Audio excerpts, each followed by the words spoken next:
ओमज्ञानतिमिरन्धस्य ज्ञानाञ्जनशलाकया चक्षुरुन्मिलितं येन तस्मै श्रीगुरवे नमः।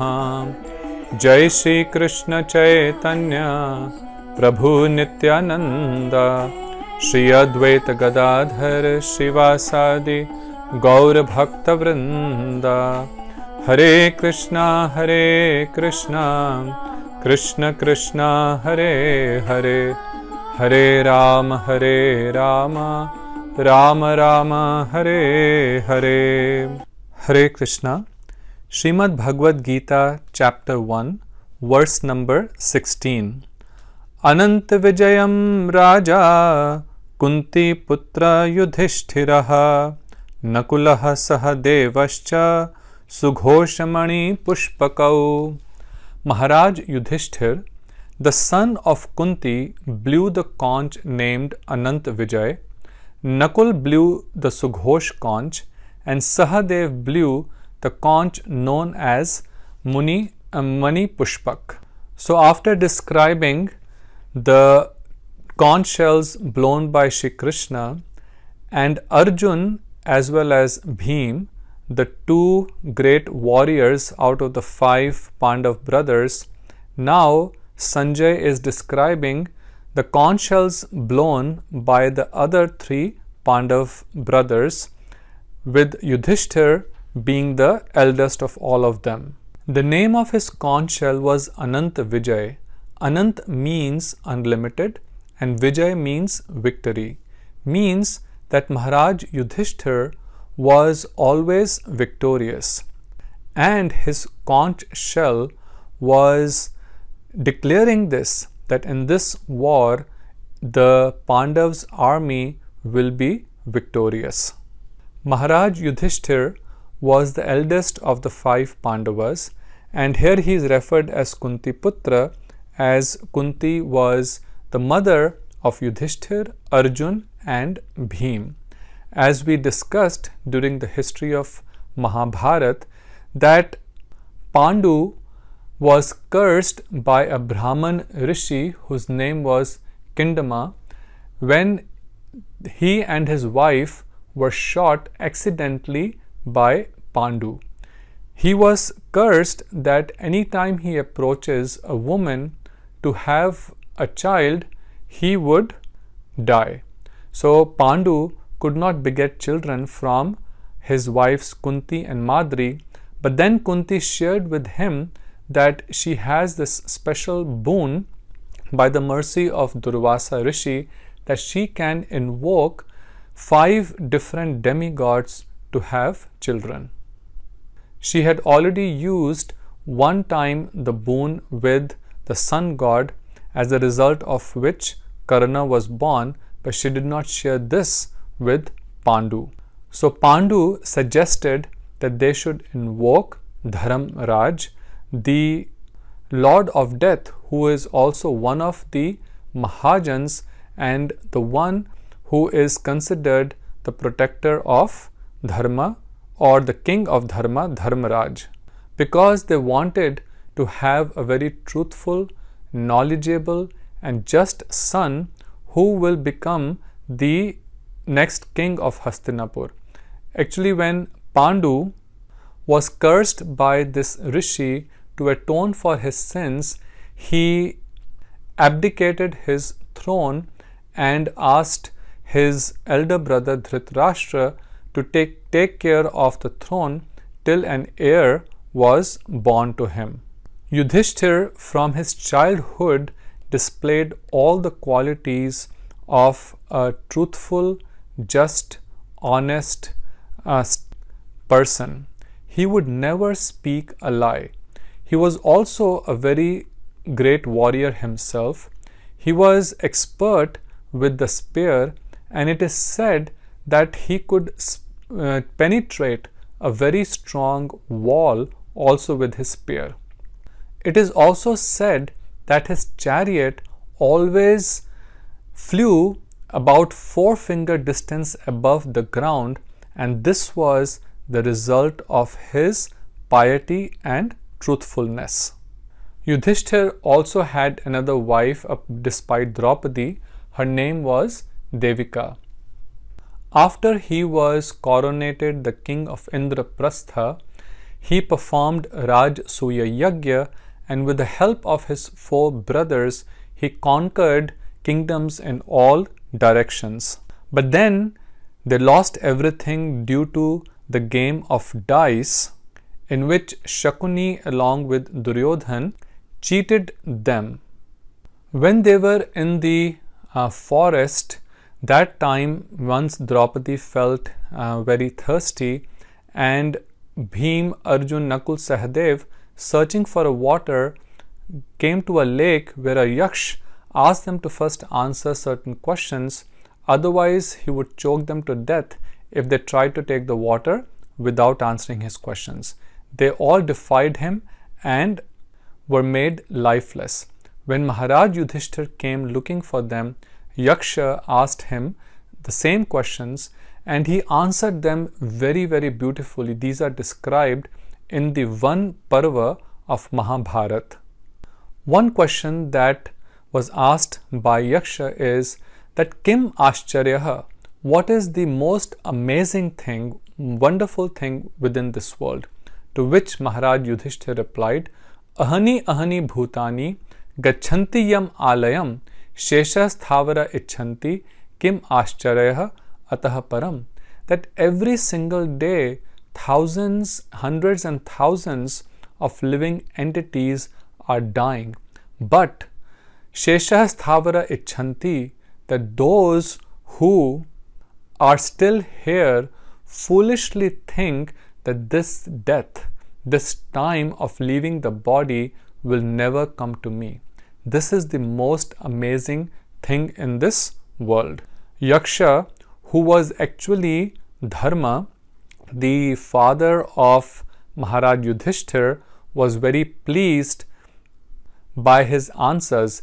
Actually, he was testing the knowledge, the truthfulness, and the spiritual intelligence of Maharaj Yudhishthir. Dharamraj also came once again disguised as a dog when, after the disappearance of Lord Krishna from this world, the Pandavas also decided to leave the world and went to the Himalayas. From there to go to the heaven, a dog accompanied them. Indra told Maharaj Yudhishthir that you cannot take this dog along with you. Maharaj Yudhishthir said, no, I am not going to leave him here because he has been very loyal.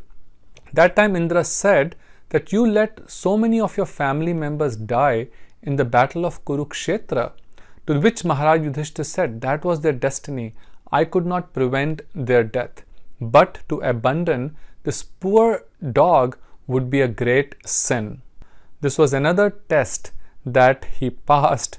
This test was given by his godfather Dharam. It was this virtuousness of him that even Dhritarashtra was afraid of. In Mahabharata, there is a conversation between Dhritarashtra and Sanjay where he is saying that, O Sanjay, Yudhishthir is virtuous and brave and eschews deeds that bring on shame. Endued with great energy, he has been wronged by Duryodhan. If he were not high-minded, then that wrath would burn all my sons. I do not so much dread Arjun or Bhim or even Krishna or the twin brothers as I dread the wrath of King Yudhishthir. His austerities are great. He is devoted to brahmacharya practices. His heart's wishes will certainly be fulfilled. When I think of his anger, O Sanjay, and consider how just it is, I am filled with alarm. So this was the great position of Maharaj Dhritarashtra.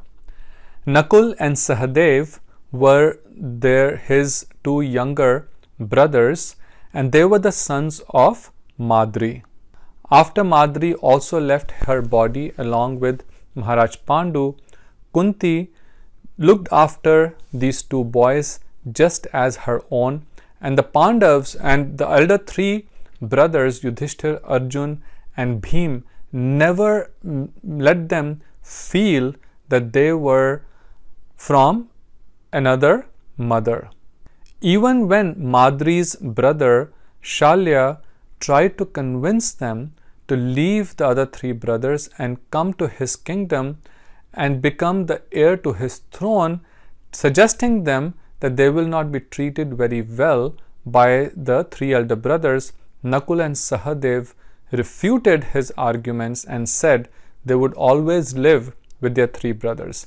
At the end of the war of Kurukshetra, Maharaj Yudhishthir made Nakul and Sahadev the kings of the Madra kingdom.